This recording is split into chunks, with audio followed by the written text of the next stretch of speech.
मोहिनी एकादशी व्रत कथा।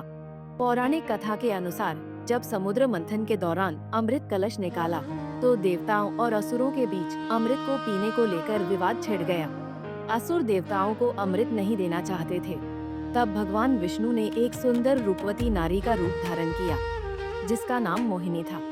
मोहिनी देवता और दानवों के बीच पहुंच गई। इनके रूप से मोहित होकर असुरों ने अमृत का कलश इन्हें सौंप दिया। मोहिनी का रूप धारण किए हुए भगवान विष्णु ने सारा अमृत देवताओं को पिला दिया। इससे देवता अमर हो गए। जिस दिन भगवान विष्णु मोहिनी रूप में प्रकट हुए थे उस दिन वैशाख माह के शुक्ल पक्ष की एकादशी थी। इसीलिए इसे मोहिनी एकादशी के नाम से जाना जाता है और भगवान विष्णु के मोहिनी रूप की पूजा मोहिनी एकादशी के दिन की जाती है। मोहिनी एकादशी व्रत की दूसरी कथा। पौराणिक कथाओं के अनुसार एक बार की बात है, प्रभु श्री राम जी ने महर्षि वशिष्ठ से कहा कि है गुरु श्रेष्ठ, मैंने जनक नंदिनी सीता जी के वियोग में बहुत कष्ट भोगे हैं, अतः मेरे कष्टों का नाश किस प्रकार होगा? आप मुझे कोई ऐसा व्रत बताने की कृपा करें जिससे मेरे सभी पाप और कष्ट नष्ट हो जाए। आप मुझे कोई ऐसा व्रत बताएं जिसके प्रभाव से समस्त पापों और दुखों से मुक्ति प्राप्त हो सके।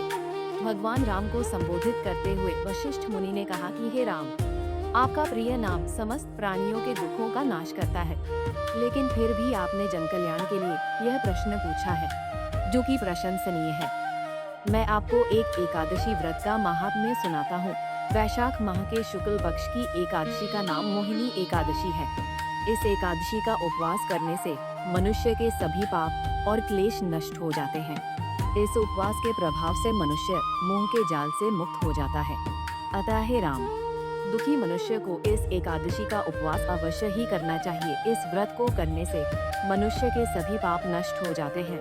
अब आप इसकी कथा को श्रद्धा पूर्वक सुने। वशिष्ठ मुनि ने बताया, प्राचीन समय में सरस्वती नदी के किनारे भद्रावती नाम की एक नगरी में द्युतिमान नाम का एक राजा राज्य करता था।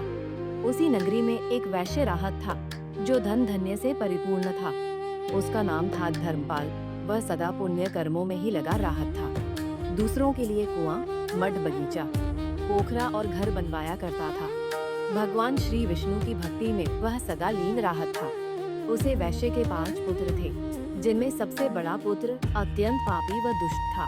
वो वेश्याओं और दुष्टों की संगति करता था। इससे जो समय बचता था उसे वह जुआ खेलने में व्यतीत करता था।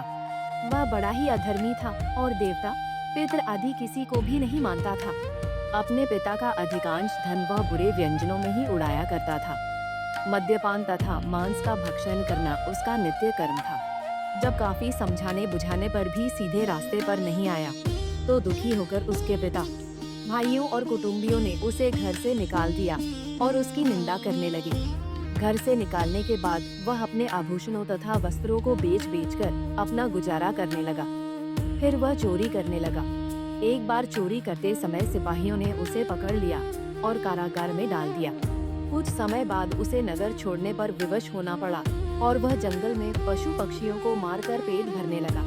उसी समय वो कौटिन्य मुनि के आश्रम में जा पहुंचा। इन दिनों वैशाख का महीना था।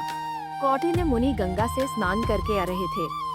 उनके भीगे वस्त्रों के छींटे मात्र से पापी को कुछ सद्बुद्धि प्राप्त हुई। वो ऋषि के पास जाकर हाथ जोड़कर कहने लगा कि हे महात्मा, मैंने बहुत सारे पाप किया है, कृपया मुझे इन पापों से मुक्त होने का उपाय बताएं। महर्षि ने उसे एकादशी व्रत का महत्व समझाया और एकादशी व्रत रखना को कहा।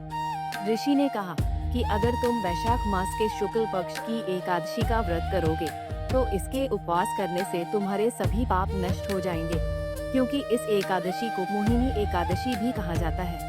इस व्रत के प्रभाव से वैश्य पुत्र के सभी पाप नष्ट हो गए। अंत में वह गरुड़ पर सवार होकर विष्णु लोक को गया। संसार में इस व्रत से उत्तम कोई दूसरा व्रत नहीं है। इसे महात्म्य के श्रवण व पाठ से जो पुण्य प्राप्त होता है वह पुण्य 1 सहस्त्र गोदान के पुण्य के बराबर है।